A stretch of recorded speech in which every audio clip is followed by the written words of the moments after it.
Everyone loves sport. You share in the passion, you live every moment on the field, off the field. But sometimes sport turns ugly. I'm here joined by Christelle Correa, who is the Secretariat of the Ethics Commission of the International Olympic Committee. And we're going to speak a little bit about corruption. So Christelle, thank you very much for joining me. Corruption, it's the dark side of sport. Most people tend to shy away from it, but it's an important matter, isn't it? Actually, we witnessed an increase in corruption in sport these last few years. So that's why the IOC has to play as a role model to make sure that the sport remains clean and safe. So we propose here a program for the youth, for the 14-18. So at the YOG, I guess the main thing here is to educate the athletes while they are young, to nip and stamp out corruption in the bud, to nip it in the bud before it gets even bigger. Exactly, yes. Because here it's an event including minors, so there's no bets placed. They are not allowed to place bets. But of course, they will be in Sochi, so they will need to be educated. What exactly is corruption? Because everybody thinks of corruption as you go in the boardroom and there are these big guys and they steal money and put it in offshore bank accounts. But what is corruption exactly? It's much more than that, isn't it? Yeah, it's to get money, but it's also to get advantages like maybe medical vouchers or go to a better doctor that they have because they have something special in the shoulder and somebody proposes them to go to a specialist but because they cannot afford it if they don't have this help. Or it's also, for example, to have an upgrade on a flight or to have money, of course.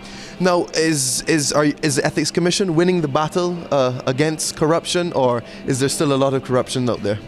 The thing is, we at the very beginning of the betting issues, because it came with the development of internet, because now you can place a bet everywhere, even if it's forbidden in this country.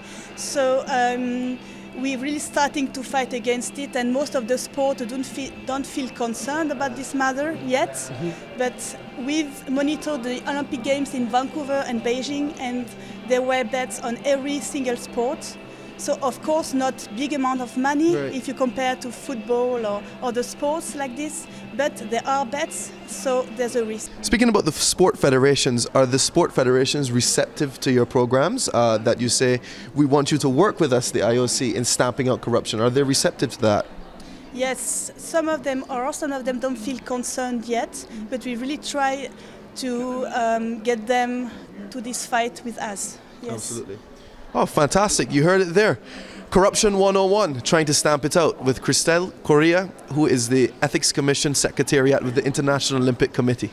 I think you can hear a lot of things now from the television, from the internet. You can read a lot of things about corruption in sports recently, but I think the problem is that it just kills the sport. I mean, finally, people will just turn away from sport if corruption is still there. Cheating's not good.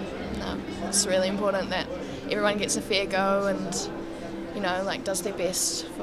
In coming here to Youth Olympics, you learn a lot about anti-doping and everything like that, and I think deep down everyone knows what's right, so it's just about making the right decision. Fair play.